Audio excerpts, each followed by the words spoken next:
Hola, buenas noches, ¿cómo les va? Acá estamos nuevamente en Si te he visto no me acuerdo, un programa que recorre visualmente los últimos 50, 60 años de la historia argentina a través de material de archivo de Canal 7, del Noticiero Panamericano, Biblioteca Nacional, del Archivo General de la Nación.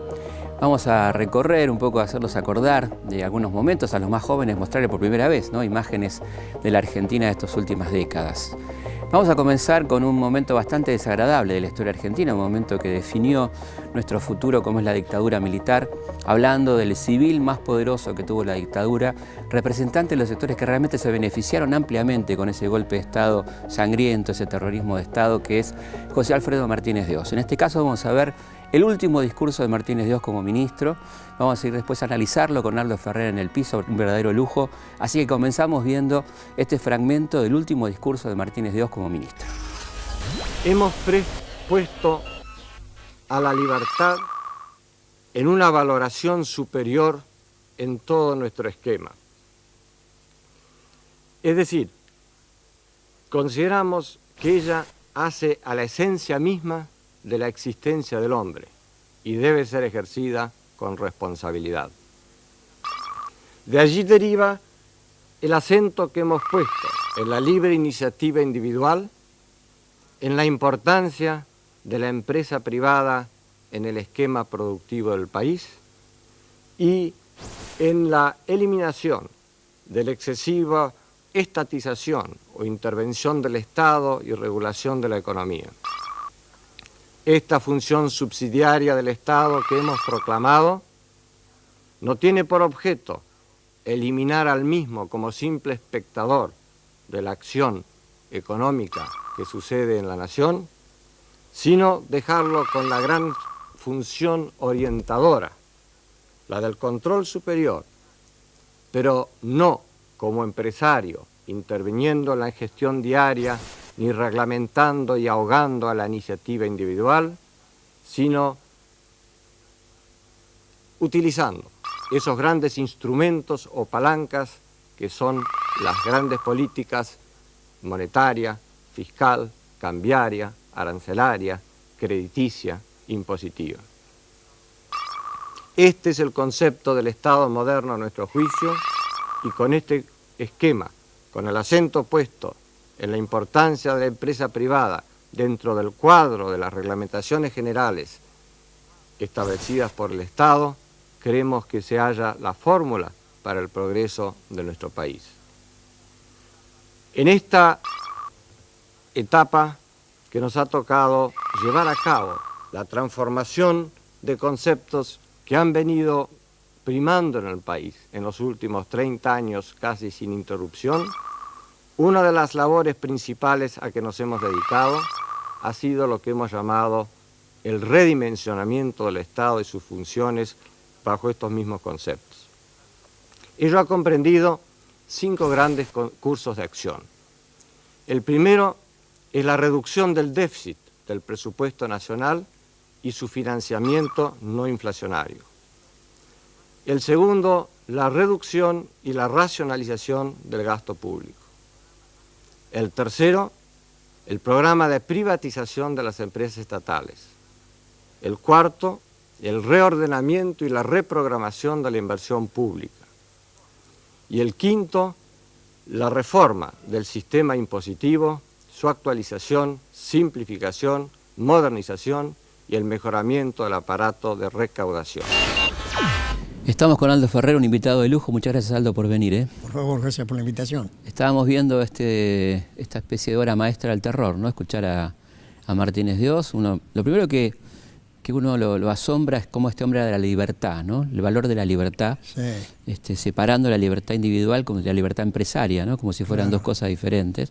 Por lo menos eso es lo que hacía la Junta Militar, ¿no? Claro. ¿Cuáles fueron los pilares de este plan Martínez de Oz, que era un poco el plan del monetarismo, ¿no? Claro. Para América Latina? Bueno, en realidad el plan fue precursor de lo que vendría un poco después, porque, digamos, en el plano internacional, el gran cambio de rumbo de la política económica se produce con los gobiernos de Reagan y Thatcher, Año 80, que instalan, claro, está en Estados Unidos y en Gran Bretaña, que instala el paradigma neoliberal, que era absolutamente funcional al predominio creciente que estaba teniendo la dimensión financiera. Claro. El neoliberalismo en realidad es la ideología de la globalización financiera y de esa actividad como eje del capitalismo contemporáneo. Lo notable de esta experiencia en la Argentina y de este ministro, como pasó en Chile también, con los Chicago Boys después de la caída de Allende, es que fueron precursores de lo que se venían en el mundo. Otra característica es que lo hicieron en el marco del terrorismo de Estado. Claro. Y naturalmente, después, digamos, de alguna manera, estas ideas se hicieron doctrina dominante, pensamiento único. Esto después fue pensamiento único. Totalmente. Solo que en marco de la democracia. Claro. Nosotros lo tuvimos en el 90, las mismas ideas, pero en el marco de un gobierno constitucional.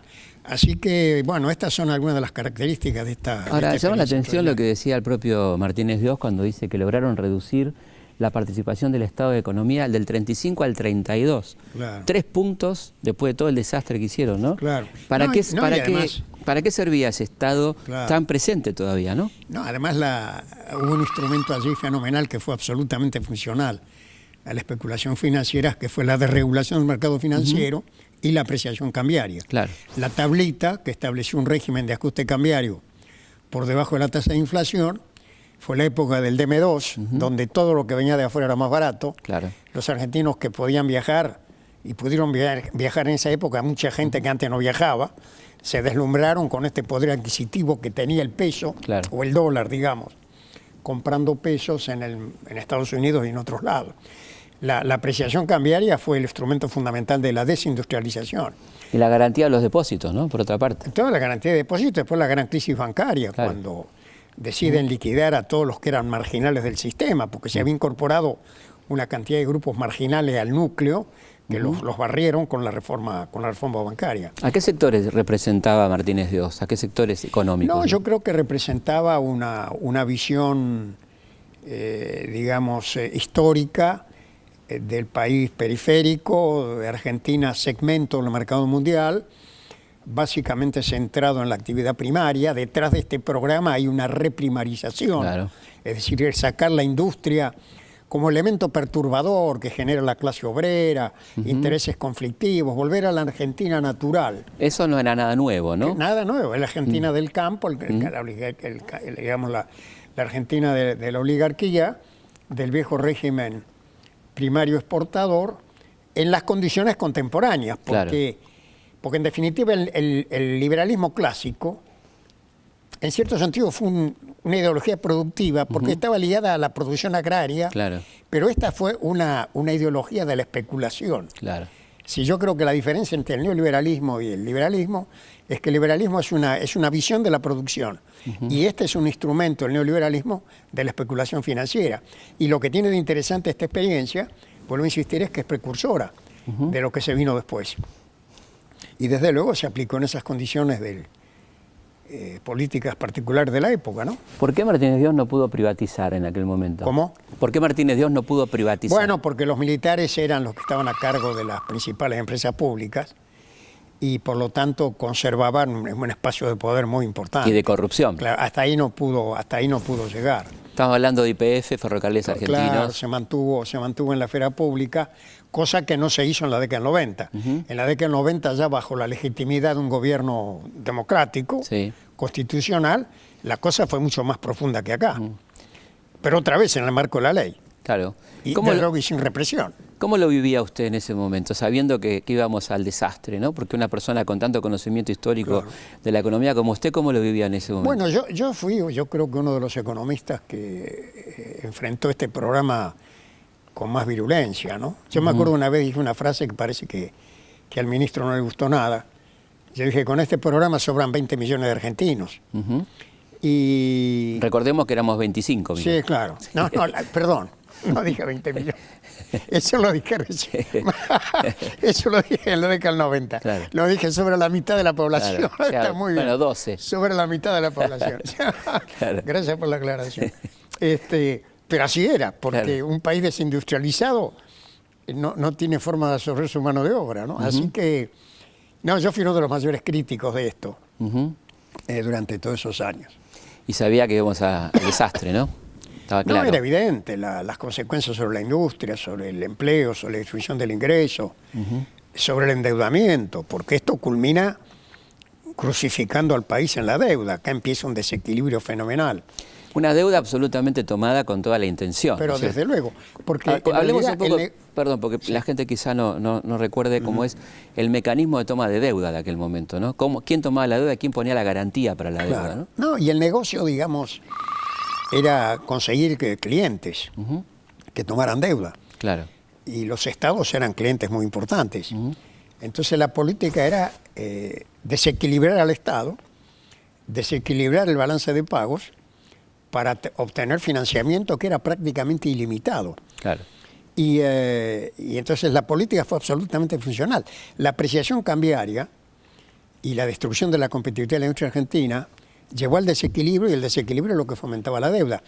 Y finalmente se llegó a un nivel de deuda que el país no podía afrontar con sus recursos propios y llevaba necesariamente a la refinanciación. Y esto llevó a este ciclo que se mantiene desde entonces, que va aumentando y culmina en la crisis del 2001, cuando ya la cosa estaba fuera de todo marco de endeudamiento adicional posible o de refinanciamiento, y se produce la crisis final. Este modelo colapsa en el 2001. Le invito a ver otro tape y seguimos charlando. Bueno. En cuanto a la inversión pública, encontramos un nivel sobredimensionado de la misma, que estaba teniendo realmente consecuencias inflacionarias serias, además de un gran atraso en toda nuestra infraestructura económica.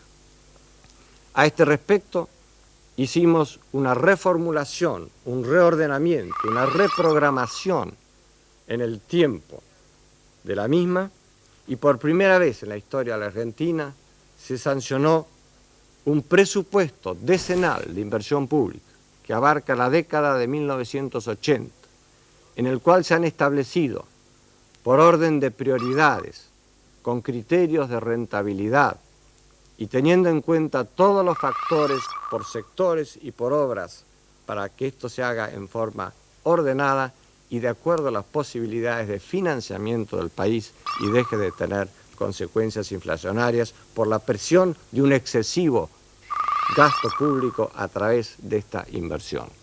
Lo importante de ello es que no solo tiene una importancia cuantitativa en cuanto a controlar la inversión pública y ponerla en relación a la capacidad de pago del país, es decir, el concepto de que por más que existe ese atraso y que todo el mundo reclama teléfonos, caminos, comunicaciones, puentes, energía, todo lo que la población tiene derecho a reclamar, pero ese retraso no puede rectificarse en poco tiempo, sino que hay que hacerlo en relación a la capacidad de pago del país, a la capacidad de su financiamiento.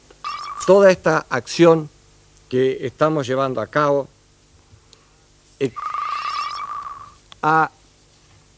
se ha traducido con respecto, llamémosle ahora, a la esfera privada, en lo que podríamos llamar dos grandes conceptos que son los de la liberalización y apertura de la economía. Nuestra acción ha consistido fundamentalmente en liberar el sistema económico de las contribuciones, de los controles, regulaciones, reglamentaciones excesivas que han trabado la libre iniciativa individual y abandonar el esquema de la economía cerrada para hacer entrar el soplo revitalizador de la competencia interna y externa. Aldo, ¿cuáles serían las obras de las que habla Martínez Dios en este fragmento que acabamos de ver? ¿Qué tanta obra pública hizo la dictadura, ¿no? Bueno, hicieron algo de obra pública, pero lo notable es, digamos, el énfasis de pérdida de industria, de desindustrialización, puesto en marcha por un gobierno militar, porque si uno recuerda que en las Fuerzas Armadas estuvieron el general Sabio, el general Mosconi, el almirante Cuyal en materia de energía nuclear, es decir, de que hay grandes figuras militares, industrialistas y nacionales, los mismos militares con los cuales yo trabajé cuando fui ministro en la década del 70, militares amigos míos, el coronel Raimundo, el presidente Lemiston, los militares que yo traté en aquella época estaban en la línea del industrialismo, del compra nacional, Claro. de la argentinización de la economía argentina.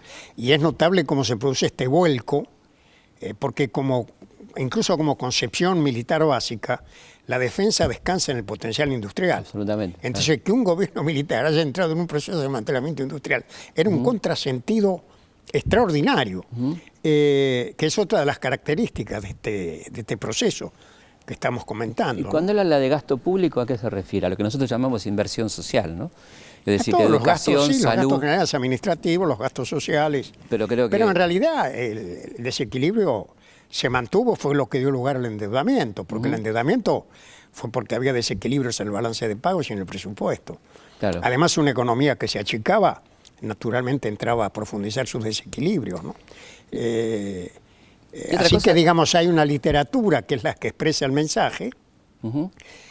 y fuertemente ideológica, pero vuelvo a Sí. insistir, con las mismas ideas que se estabilizan después en la década del 80. en los 90. Es decir, es un discurso precursor de lo que iba a venir En los 90. en el orden mundial, claro, en los 90 y en el mundo antes, ¿no? Vuelvo a insistir, el neoliberalismo. los gobiernos de Reagan Thatcher y de Thatcher. Reagan, claro. Ujú. La otra cosa interesante cuando él habla de rentabilidad, ¿no? Sí. La idea de rentabilidad o el Estado subsidiario, que por supuesto además no se cumplió. Claro. De ninguna claro, manera, ¿no? claro. No, además es decir, es una concepción, digamos, que está en contra de lo que es la historia del desarrollo económico. El desarrollo, sobre todo en los países periféricos o subdesarrollados como el nuestro, requieren tener un Estado desarrollista que fomente la ciencia, la tecnología, la industria, la transformación, con una fuerte participación privada Sí. en economías de mercado. Sí, sí. Porque la alternativa a este discurso no es no estar en la economía de mercado. Esta era la mala forma de estar en la economía de mercado, Claro. abandonando políticas de transformación. Entonces, la experiencia histórica demuestra que los países que realmente han crecido y han salido del subdesarrollo lo han hecho con un planteo totalmente distinto, con una fuerte presencia del mercado orientando la inversión privada, pero con estados impulsores de la ciencia, de la tecnología, de la transformación, de la competitividad, con tipos de cambios competitivos, potenciando la competencia de la producción nacional, defendiendo las empresas nacionales. Ninguno entró en un proceso de extranjerización que no se dio tanto en esta época, sino en la década del 90. Claro. Se dio en alguna medida en este periodo de la dictadura, pero el proceso, digamos, masivo de extranjerización y ya del endeudamiento hasta el límite se da en la década del 90, ¿no? Creo que volver un poco al principio lo que usted decía de esta gente es enemiga de la industria, ¿no? Esta Sí. idea, ampliemos un poco el concepto de por qué no quieren a la industria, cuáles son los elementos ideológicos más allá de los económicos, ¿no? No solamente los económicos. En parte porque hay intereses, digamos, que están arraigados a la vieja estructura preindustrial, Sí. que tienen la visión del país granero del mundo. Y todavía hoy le digo que ese debate no está terminado, Sí. porque todavía no llegamos a convencernos que tenemos que tener mucho campo y mucha industria. Totalmente, como Estados Todavía Unidos. está claro, todavía la idea es clara. La idea es que tenemos que volver a ser el granero del mundo, pero resulta que ahí se van los 20 millones Claro, de habitantes. claro. Yo lo dije en términos del neoliberalismo contemporáneo, Sí, sí. que como la fuerza, digamos, el sector agropecuario, toda la cadena agropecuaria, emplea un tercio de la fuerza de trabajo. Si no tenemos en gran industria, ahí Exacto. dije, faltan solo 20 millones de habitantes. En aquella época lo había dicho solo la mitad de la Y población. después el tema conflictivo de la industria, los No, sindicatos. y después la idea también, Sí. pero esa idea se da sobre todo ahí en la dictadura, ¿no? De que la industria fue la que generó el conflicto social. Claro. Porque en general la clase obrera, urbana, con nuevos dirigentes empresarios de pymes y demás, que eran molestos, entonces lo que había que hacer era acabar con eso. Lo cual era un contrasentido, porque ya había una estructura social que se sostenía sobre esos sectores.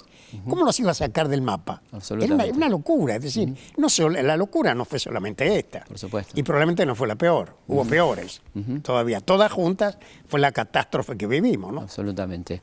Aldo, lo quiero despedir con muchísimas gracias por haber venido y con un tape que lo va a recordar de un famoso ministro que dijo: el que apuesta al dólar pierde. Lorenzo Sigó, que es el continuador de este señor que arruinó la Argentina en aquel momento. Muchísimas gracias. Vamos a ver el tape. Muchas gracias por la invitación.